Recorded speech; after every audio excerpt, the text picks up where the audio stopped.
एक बड़ा पैनल है, रायबरेली की पॉलिटिक्स से ताल्लुक रखने वाला पैनल है। मेरे साथ यहां पर अनीता श्रीवास्तव हैं बीजेपी से इस वक्त। एक बार जोरदार तालियों से स्वागत हो अनीता जी का। मेरे साथ यहां पर विनय द्विवेदी है कांग्रेस पार्टी से। विनय जी के भी स्वागत में तालियों की गड़गड़ाहट कम नहीं होनी चाहिए। वीरेंद्र यादव हैं समाजवादी पार्टी से, जिला अध्यक्ष है, जोरदार स्वागत हो। और राम मोहन श्रीवास्तव हैं आम आदमी पार्टी के नेता, एक बार इनका भी स्वागत होना चाहिए। केजरीवाल आज बहुत सुर्खियों में छा रहे हैं, लेकिन सबसे पहला सवाल मैं आपसे लूंगा विनय जी। आप क्योंकि इंडिया गठबंधन के सहयोगी हैं, आपके लालू प्रसाद यादव जी, आरक्षण की बात लगातार हो रही है। बीजेपी आप लोगों पे लगातार ये आरोप लगा रही है कि आप ओबीसी एससी एसटी का आरक्षण काटकर मुस्लिमों को देना चाहते हैं। अब लालू जी ने भी ये कह दिया, क्या मतलब है इसका? देखिए, ऐसा है कि इसका और कोई मतलब नहीं है। जो भी ये आरोप लगा रहे हैं वो इस देश में झूठ के गोमुख हैं, झूठ वहीं से निकलता है।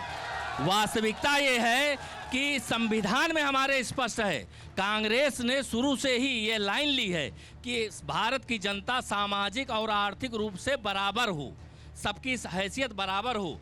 ये उस लाइन पे आरक्षण दिया जाता है। उसकी पैरोकारी तब भी की थी, आज भी कर रहे हैं, भविष्य में भी करेंगे। तो क्या लालू जी समझ नहीं पाए क्या कह रहे हैं? लालू जी के मुंह से बात निकल गई। लालू जी समझ गए, मोदी जी नहीं समझ पाए उनकी बात।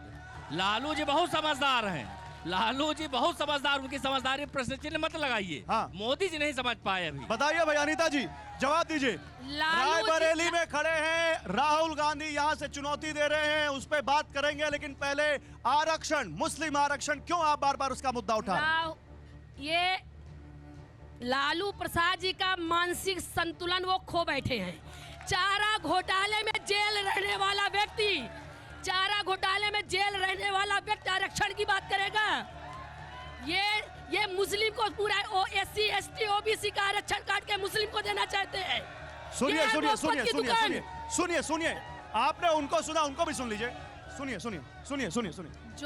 जो व्यक्ति के दामन में सिर्फ दाग ही दाग हो, वो ऐसा व्यक्ति ऐसे ही बात करेगा भाई।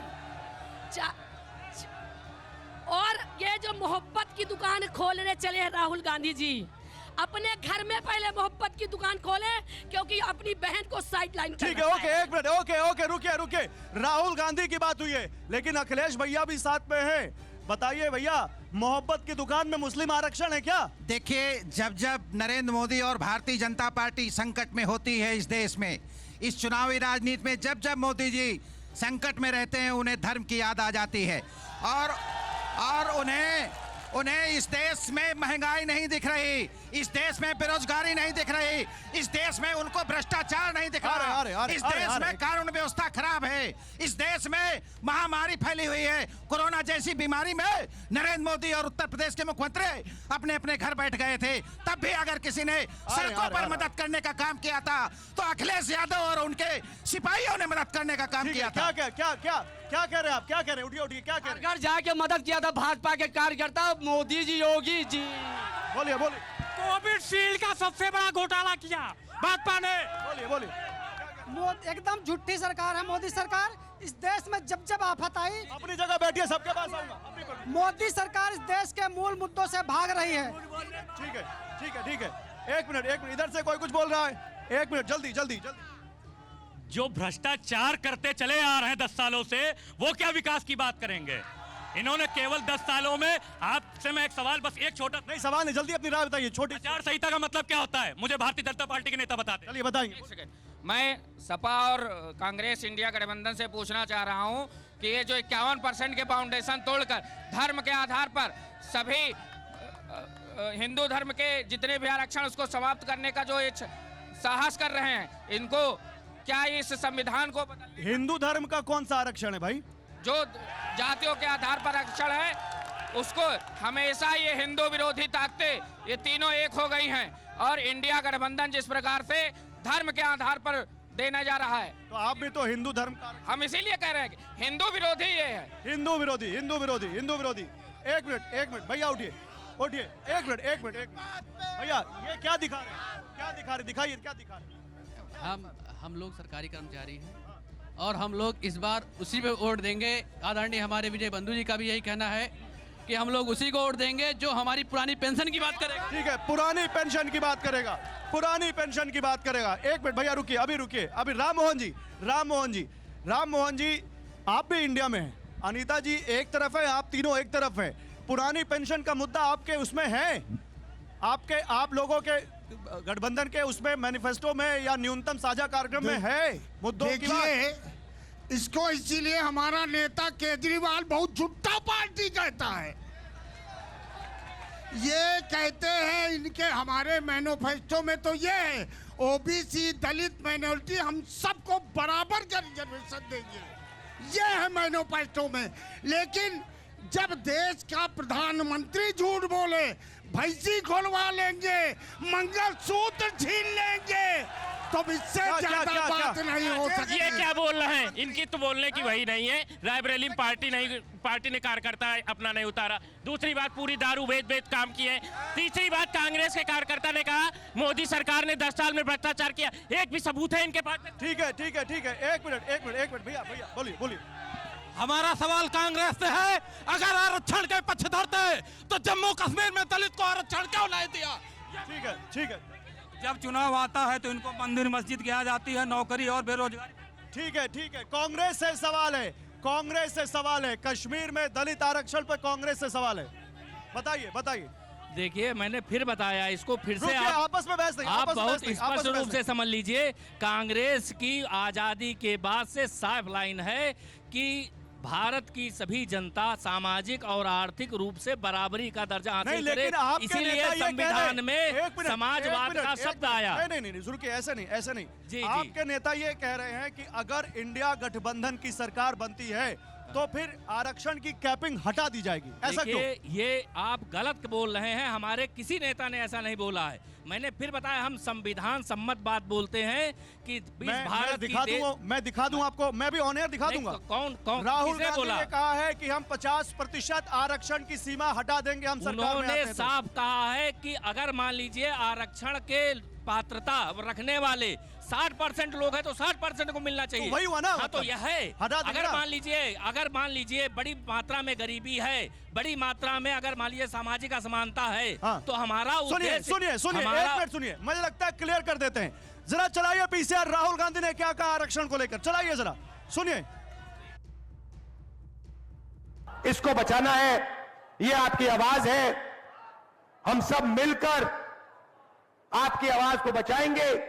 ये आरक्षण को खत्म करना चाहते हैं, मैं आपको स्टेज से गारंटी दे रहा हूं, ये जो 50% का लिमिट बना रखा है, आरक्षण पर लिमिट बना रखा है, इस लिमिट को 50% को हम फाड़ के फेंक देंगे, आरक्षण को हम 50% से ज्यादा कर देंगे, तो सबको फायदा होगा। हम सबको लेकर एक साथ आगे बढ़ेंगे। ये नफरत फैलाते हैं, हम मोहब्बत की दुकान खोलेंगे, इनके नफरत के बाजार में मोहब्बत की दुकान खोलेंगे। आरक्षण को 50% से ज्यादा कर देंगे। अनीता जी, इसका क्या काउंटर है आपके पास? इसका ये केवल कांग्रेस सरकार चाहती है कि सारा हिंदू समाज गायब हो जाए, हिंदुस्तान को पाकिस्तान बनाना चाहती है कांग्रेस सरकार। अरे सुनिए, उनको सुनिए। कांग्रेस सरकार सबको सुनिए, सब अभी आ रहा हूं। उमर अब्दुल्ला ने कहा है कि चूड़ी सबको नहीं सुनिए, पहना है पाकिस्तान, ये है कांग्रेस सरकार। कांग्रेस कहती है, उमर अब्दुल्ला कहते हैं पाकिस्तान ने चूड़ियां नहीं पहनी है। तो हम बता देना चाहते हैं कांग्रेसियों को, हिंदुस्तान चूड़ियां नहीं पहनी है। 56 इंच का सीना मोदी जी का। एक मिनट, अपनी जगह नहीं आऊंगा, अपनी जगह। मेरा सवाल भारतीय जनता पार्टी की प्रवक्ता से है कि आप राष्ट्रीय मुद्दों की बात कर रही हैं, धारा 370 आप कहती हट गई आपके अनुसार, तो वहां आपने भाजपा का प्रत्याशी क्यों नहीं? चलिए, ये बड़ा सवाल है। इधर आइए अजय, इधर आइए, खड़े होइए। हैसियत नहीं थी धारा 370 ये क्या दिखा किसी की हटाने की। भारतीय जनता पार्टी सरकार आई इसलिए देश के 75 लाख ऐसे कर्मचारी हैं जिन्होंने अपनी पूरी नौकरी किया है और उनको पेंशन के तौर पर न्यूनतम 820 रुपए महीने मिल रहा है। धिक्कार है ऐसी सरकार का। हम 8 साल से ठीक है, यही बोलेंगे। ठीक है, बोलिए भैया। आखिर मैं भाजपा के प्रवक्ता, यहाँ महिला खड़ी है, मणिपुर की महिलाएं जब निवस्त्र घुमाए जा रहे थे, ये कहाँ थे? जवाब अनीता जी, जवाब। अभी आ रहा हूँ, आप लोगों के पास भी आ रहा हूँ। अभी आप लोग, अनीता जी जवाब। भैया अपनी जगह बैठिए, कांग्रेस, सपा, बसपा, कांग्रेस, इंडिया गठबंधन के लोग ही अफवाह उड़ा रहे थे। हमारी सरकार ने वहाँ पर जाके जाके जो भी दोषी था सबको सजा मिली। सुनिए, सवाल पूछा है तो भारतीय सुनना जनता पार्टी की सीखिए। सरकार है, सवाल इसलिए पूछा है सजा तो मिली। सुनना सीखिए। सवाल पूछा है ना, जवाब सुनिए। जवाब सुनना सीखिए। रुकिए, सुनिए, जवाब सुनिए, रुकिए, बोलिए बोलिए। भारतीय जनता पार्टी की सरकार थी, इसलिए मणिपुर में सबको न्याय मिला। अगर कांग्रेस सरकार या इंडिया सरकार होती तो किसी महिला को न्याय मिलता। अपनी जगह अगर न्याय मिला तो भारतीय जनता पार्टी की सरकार थी, इसलिए न्याय मिला। मणिपुर में भी न्याय मिला। अपनी जगह, अपनी जगह, अपनी जगह। हम ये पूछना चाहते हैं, क्या मुसलमानों ने भारत देश की आज़ादी में योगदान नहीं किया है? और ये नवाब भी, बढ़िया सवाल है। नवाब मीर उस्मान अली कौन थे?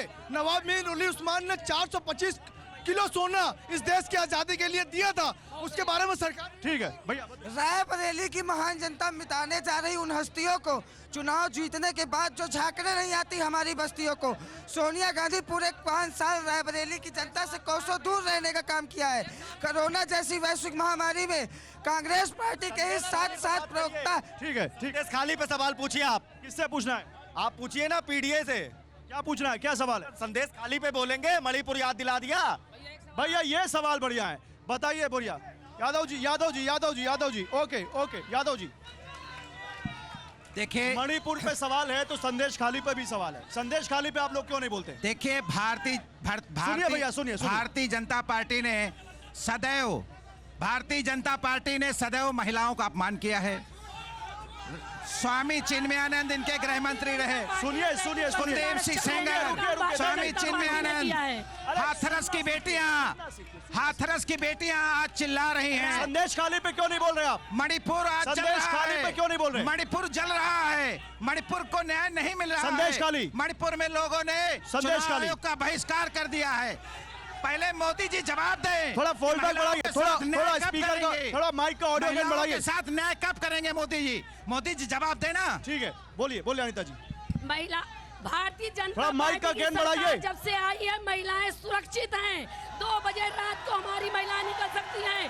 राहुल गांधी जी जो सबका आ रहे। ठीक है, नहीं, हल्ला नहीं भैया। स्पीकर सामने से हटिए, आवाज नहीं आ रही है। स्पीकर के सामने से हटिए, स्पीकर के सामने से। उधर भी स्पीकर के सामने से हटिए, आवाज नहीं आ रही है। स्पीकर के सामने से हटिए, आवाज नहीं आ रही। स्पीकर के सामने। मैं पूछना चाहता हूं, वही रायबरेली हमारी इकलौती ऐसी सीट है, भारत को सबसे ज्यादा प्रधानमंत्री दिया। रायबरेली स्मार्ट सिटी क्यों नहीं बन पाई? पिछले 7 साल से कांग्रेस सांसद सोनिया गांधी, पिछले 7 साल से कांग्रेस सांसद सोनिया गांधी। ठीक। एक इधर से नहीं, बार नहीं। अरे भाई, महंगाई पे केंद्रीय में सरकार है 10 साल से, 6 साल से माननीय योगी जी मुख्यमंत्री हैं। महंगाई कहा था 100 दिन में कम कर देंगे, 2 करोड़ रोजगार देने का वादा किया था। क्या हुआ बात? भैया मुझे रास्ता दीजिए, मुझे पीछे जाना है। रास्ता दीजिए। नहीं, रास्ता दीजिए, मुझे पीछे जाना है। रास्ता दीजिए। नो, रास्ता दीजिए। ऐसा नहीं। नो। बार नहीं। रास्ता दीजिए। एक मिनट रुके। रास्ता दीजिए। रुकिए। पीछे वाले लोग भी तो बोलेंगे। पीछे वाले कैमरा। नहीं भैया बोलिए। सामने से हटिए, कैमरे के सामने से हटिए। एक स्थानीय मुद्दा है, मैं स्थानीय मुद्दे की बात कर रहा हूँ। एक स्थानीय मुद्दा है जो डिडौली से लेकर के एक रिंग रोड बननी थी, बाईपास बनना था। 2014 में जब कांग्रेस की सरकार थी, उसको बनना था। 10 साल की सरकार में आज तक वो बाईपास नहीं बन पाया और वहाँ के रहने स्थानीय लोग वहाँ गर्दा खाने। तो कौन जिम्मेदार है इसका जिम्मेदार 10 साल की सरकार है। ठीक है, ओके। आरक्षण की बात, एक बार बस आरक्षण की बात सुन लीजिए। मेरा भाजपा के प्रवक्ता से सवाल है, ये नेशनल और राष्ट्रीय की बात छोड़े, विधानसभा के भैया घेरिए मत। विधानसभा के चुनाव में रायबरेली में कितना आरक्षण का? ठीक है, बोलिए। 17 किलोमीटर। बस रुके। 17 किलोमीटर। सवाल कोई नहीं, अपनी राय रखनी है। 17 किलोमीटर बाईपास 10 सालों से क्यों नहीं बना? हल्ला नहीं। 17 किलोमीटर बाईपास 10 सालों में क्यों नहीं बना? भाजपा बताओ। कौन बोल? 2021 से लेखपाल भर्ती में हम चयनित हुए हैं। रास्ता आज तक भैया वो पूरी नहीं हो पाई है भैया। 2021 से जो है 3 साल हो गए। सरकार से मेरा आग्रह है लेखपाल भर्ती पूरी कर। 10 साल में सांसद, ओके बस 10 साल में सांसद नहीं। रुको यार, आप बोल बोल चुके हो, कांग्रेस प्रवक्ता से पूछना चाहता हूं कि 10 साल में सांसद निधि के कितना पैसा इन्होंने खर्चा किया, 10 साल में कांग्रेस निधि से कितना काम कराया इन्होंने। ठीक है, ओके। तो डिबेट बढ़िया कराइए, नहीं ये कहते चिल्लाए मत चाहिए भाई। अगर डिबेट करना है तो आराम से सुने, आराम से बात करें। अरे आराम से आप लोग बात कहाँ कर रहे हो? आराम से बात कहाँ हो रही है? किनारा गुंडे हैं, किनारा है, किनारा। अबकी बार कांग्रेस मनमोहन सिंह ने कहा था कि भारत नहीं, ऐसे बात नहीं होगी। नहीं, ना, ऐसे बात नहीं होगी। नो। अरे चिल्ला रहे हैं तो अपना नुकसान कर रहे हैं। अगर चिल्ला रहे हैं तो अपना नुकसान कर रहे हैं, किसी की आवाज नहीं जा रही। सबके पास आने की कोशिश कर रहा हूं। हंगामा मचाएंगे, अरे राम मोहन जी आप ही बोलिए, हंगामा मचाएंगे तो बात आएगी। देखिए आप ये क्या कह रहे हैं? सवाल जो सत्ता में है उससे पूछा जाएगा, जो सत्ता में सवाल उससे पूछा जाएगा। आप स्थानीय मुद्दों की बात करें। सवाल सत्ता में पूछा जाएगा तो सत्ता में तो आप भी पंजाब और दिल्ली में हैं। हमसे सवाल पूछिए, हम देंगे अपनी सत्ता का। तो फिर ये बताइए कि जो राहुल गांधी या लालू प्रसाद यादव कह रहे हैं उस पर आम आदमी पार्टी का क्या स्टैंड है आरक्षण पर? हमारा ये कहना है, हमारे देश में दलित, ओबीसी, अल्पसंख्यक के नाम पे जो गरीब है सबको बराबर का आरक्षण मिलना चाहिए। आरक्षण हटा देंगे, आरक्षण 50% क्या बढ़ा देंगे? देखिए 50%, 40%, 60% इशू नहीं है। इशू ये है कि आरक्षण दिया क्यों जा रहा है? दिया इसलिए जा रहा है ताकि समाज में आर्थिक रूप से बराबरी हो सके। तो गरीब जब तक गरीब हैं, वो जब 60% है, वो अगर 50% से ज्यादा है तो उनको ज्यादा दिया जाएगा, कम हो जाएंगे तो कम हो जाएगा। आरक्षण में धर्म के आधार पर आरक्षण, बात धर्म की नहीं है, बात हैसियत की है।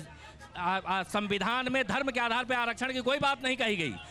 साफ कहा गया है कि आर्थिक और सामाजिक रूप से जो पिछड़े हैं आप लोग उनको दिया जाए आरक्षण। क्यों कहते हैं? एक मिनट, मेरा सवाल सुन लीजिए, ऐसा नहीं, एकदम रटा आंसर नहीं, सवाल पे। आप लोगों से एक विनती है, ऐसा डिबेट नहीं होगी, थोड़ा पीछे जाइए।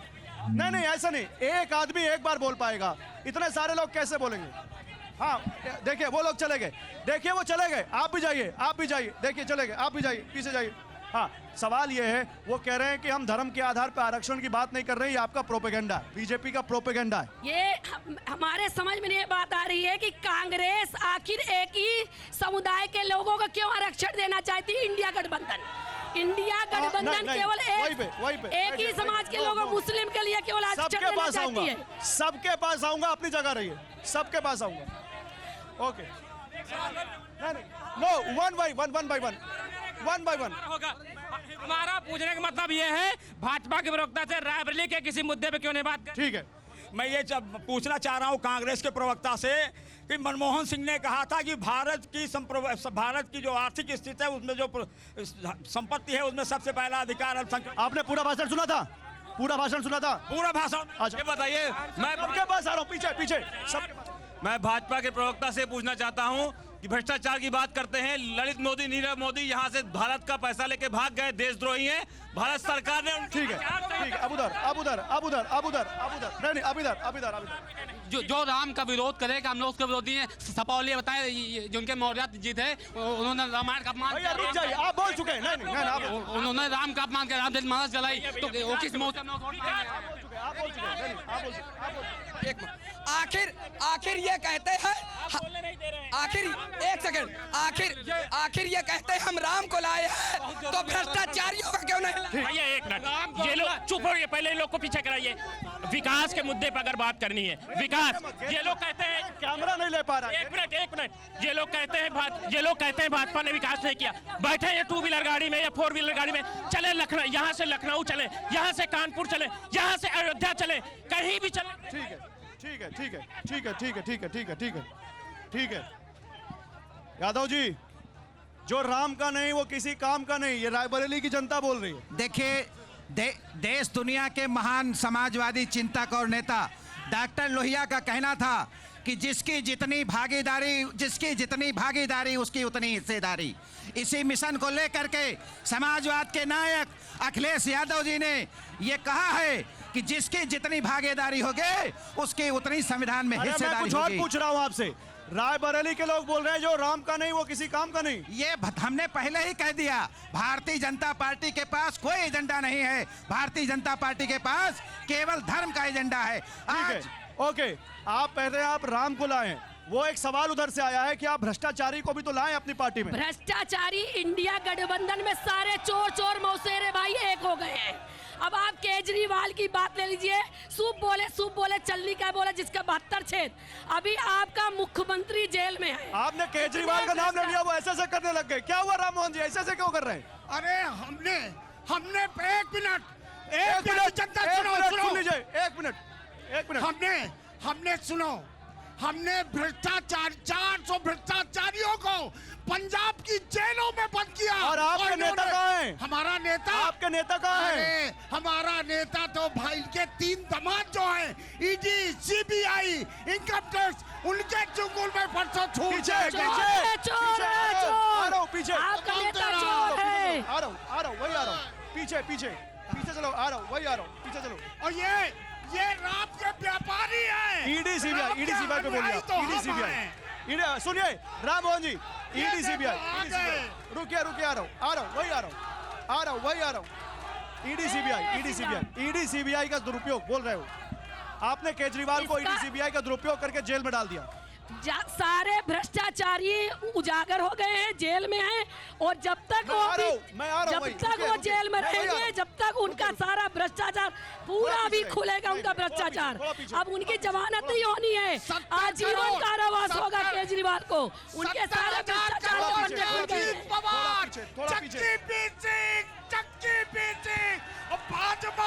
जय श्री राम, जय श्री राम, जय श्री राम, जय श्री राम। मेरा क्वेश्चन कांग्रेस प्रवक्ता महोदय से है। आज 70 साल से कांग्रेस का रायबरेली में शासन रहा है, पीछे रहिए। लेकिन देश के 56 और प्रदेश के 10 सबसे पिछड़े जिलों में जो फंड आता है, उसमें कांग्रेस और उसमें रायबरेली का नाम है। आप बताइए, रायबरेली में आरक्षण नहीं है?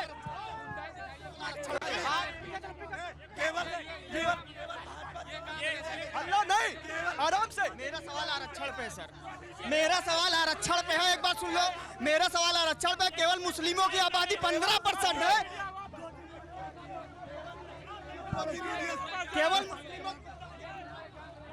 केवल मुस्लिमों की आबादी 15% है, और 85% वालों। ठीक है। लालगंज बाईपास जो कि लगातार 10 साल से बिगड़ा पड़ा हुआ है, देश के प्रधानमंत्री उद्घाटन करके गए थे, 6 महीना भी नहीं चला। ऐसा क्या भ्रष्टाचार? मेरा मोदी जी से सिर्फ एक सवाल है कि वो महिलाओं की समानता की बात करते हैं, दलितों के उत्थान की बात करते हैं, गारंटी देते हैं, लेकिन मेरा ये कहना है कि बेरोजगारी पर नहीं बोलते हैं। देखिए, भाजपा का सवाल है, वो हिंदू मुसलमान मुद्दे पे क्यों? बहुत बढ़िया। नो। गांधी जी देश की जनता का रुकिए अनिता जी, सवाल है, आप लोग असल मुद्दों की बात नहीं कर रहे, हिंदू मुसलमान की बात कर रहे हैं। चुनाव में आप हिंदू मुसलमान ले आए, बताइए। असल मुद्दे की बात सुनिए, भारतीय जनता पार्टी ने विकास के नाम पे राजनीति किया है। जो कहा था वो विकास कर दिखाया। माइक थोड़ा पास। भारतीय जनता पार्टी ने जो जनता से वादा किया था वो पूरा किया है। ये है विकास। युवाओं का विकास हुआ, महिलाओं का विकास हुआ, गरीबों का विकास हुआ, किसानों का विकास हुआ। ये है भारतीय जनता पार्टी की सरकार। एक सवाल इनका, एक सवाल, ये सवाल भाजपा बताए। राहुल गांधी ने देश का घर निकालने चले थे। एक सवाल अमेठी छोड़कर क्यों भागे भाई?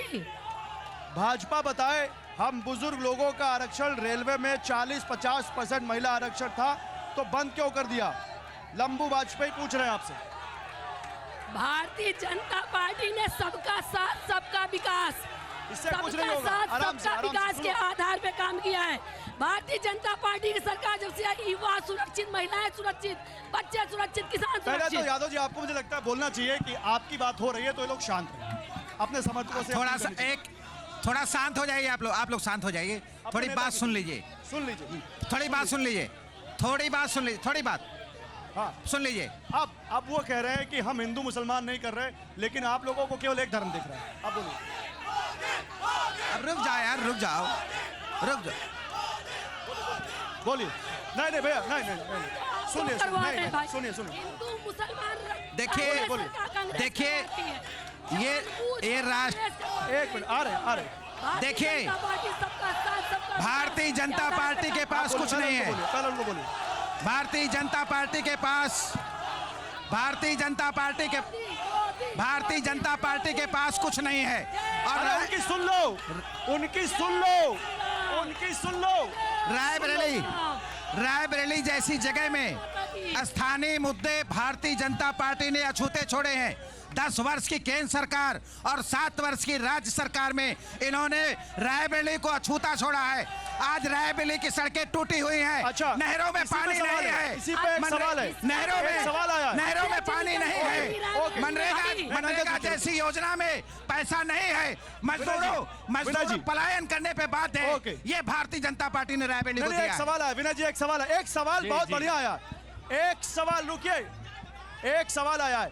5 साल में सोनिया जी रायबरेली कितनी बार आई और सांसद निधि से कितना कार्य कराया, ये लोग पूछ रहे हैं। देखिए, सांसद निधि जो भी मिलती है पूरे का पूरा काम हुआ है। आज की तारीख में कोई भी शासन से आरटीआई डालकर ये पूछ सकता है कि 1 रुपए की सांसद निधि शेष नहीं बची। रही सोनिया जी के यहाँ पर संसदीय क्षेत्र में आने की बात, तो 2 बार वो आई, लेकिन उनको स्वास्थ्य की वजह से उनकी आयु और उनका स्वास्थ्य इस बात की इजाजत नहीं देता था कि वो भ्रमण कर सकें। इस वजह से उनको डॉक्टरों ने मना किया और यहाँ पर वह उनके स्तर की। ठीक है अनिता जी, 5 साल में सोनिया गांधी रायबरेली एक भी बार नहीं आई। और तो और सबसे बड़ी बात, 2 बार आई हैं, 2 बार, एक भी बार नहीं आई। 2 बार मोह में, आज पुत्र मोह में रायबरेली में पूरा परिवार डेरा डाले हुए हैं। अच्छा, एक सवाल नीचे से आया। अनिता जी, एक सवाल नीचे से आया। आपकी विधायक यहीं से हैं, सदर की विधायक यहीं, राज्य सरकार आपकी है, केंद्र सरकार आपकी है। लालगंज बाईपास खराब है, टोल टैक्स क्यों जारी है? अरे भाई, ये सुन लीजिए, ये गडकरी जी ने कोई इलाका नहीं छोड़ा है। हर जगह गली गली गांव रोडें गई हैं। इस पे तो कोई प्रश्न चिन्ह ही नहीं लगा सकता है। हर जगह पे चारों तरफ चौतरफा विकास भारतीय जनता पार्टी ने रायबरेली में सारे विकास किए हैं। कांग्रेस ने सिर्फ न्यू रखने का काम किया था। जितने विकास ये सवाल आपसे, ये सवाल यादव जी से, 1 मिनट। अरे रुकिए, आ रहा हूँ आपके पास। आपसे पूछा बहुत, हमेशा यादव और मुसलमान की राजनीति क्यों की समाजवादी पार्टी? कभी नहीं, कभी ऐसा नहीं हुआ है। समाजवादी पार्टी ने सबको लेकर के, सबको लेकर के आगे चलने वाली पार्टी है। समाजवादी पार्टी ने सबको हिस्सेदारी दी है। समाजवादी पार्टी ने सदैव समतामूलक समाज की स्थापना के लिए संघर्ष किया है। समाजवादी पार्टी ने सभी वर्गों को और धर्मों का सम्मान किया है। इसीलिए अखिलेश यादव को अपने परिवार में 5-5 कैंडिडेट दिख जाते हैं और दूसरे यादव में नहीं दिखते। समाजवादी पार्टी ने उन प्रत्याशियों को चुनाव लड़ाने का काम किया है जो भारतीय जनता पार्टी को मुंहतोड़ जवाब दे सके। और आज भारतीय जनता पार्टी जिस तरह से आचार संहिता का खुला उल्लंघन कर रही है, भारतीय जनता पार्टी खुलेआम सरकारी मशीनरी का दुरुपयोग कर रही है। भारतीय जनता पार्टी खुलेआम कोटेदारों और ग्राम पंचायत के अधिकारियों द्वारा दुनिया भर के सरकारी काम छुड़वा करके चुनाव प्रचार में लगाने का काम किया है। ये भारतीय जनता पार्टी कर रही है। भारतीय जनता पार्टी विपक्ष के जितने कार्यकर्ता हैं, अरे सर, उनका उत्पीड़न कराने का काम कर रही है। सवाल यह है, आपको 5 कैंडिडेट यादव मिले अपने परिवार से ही। जो भी भारतीय जनता पार्टी को हरा सकता है उसको समाजवादी पार्टी ने चुनाव लड़ाने का काम किया। एक सवाल आया नीचे से, बीजेपी ने रायबरेली में क्या विकास किया है? रायबरेली में बीजेपी ने चौतरफा विकास किया है। जितना भी विकास दिख रहा है भारतीय जनता पार्टी का विकास है। चाहे एम्स ले दीजिए, जो भी विकास, केवल न्यू रखा था। भारतीय जनता पार्टी ने सारे विकास का काम किया था। क्या बोल रहे हैं? न्यू रखने से काम नहीं बनता है भाई, रोटियां फेंकने से काम नहीं होता है। भारतीय जनता पार्टी ने रायबरेली में चारों तरफ विकास किया है। रोड गांव तक, गरीबों के घर तक पहुंची है, किसानों के दरवाजे तक रोडें पहुंची है। ये है भारतीय जनता पार्टी की सरकार। न्यू रख देने से रेल कोच डिब्बे की रंगाई होती है। अरे सोनिया गांधी तो रायबरेली में बीजेपी एक भी प्रोजेक्ट बता दे, एक प्रोजेक्ट। रायबरेली में रोटी फेंकने का काम किया कांग्रेस सरकार। वो तो कह रहे आईटीआई हमला है, एम्स हमला है। भारतीय जनता पार्टी सुचारू रूप से करवाने का काम अगर रायबरेली में कुछ किया है, भारतीय जनता पार्टी ने किया है। न्यू रखा देने से कुछ नहीं होता है। एक सवाल आपसे, एक सवाल आपसे, एक सवाल आया उधर से। ईपीएस 95 के पेंशनरों का पेंशन मात्र 820 रुपए है। पीएम ने 2 बार वादा करके पेंशन क्यों नहीं बढ़ाई? सबका 15 से 35 लाख ईपीएफओ में जमा, ये मुद्दा क्या है? देखिए, मैं ईवीएम और पेंशन इन मुद्दों पे नहीं जाना चाहता हूँ। मेरा एक मानना है, मेरा सवाल है, जब पहले चरण में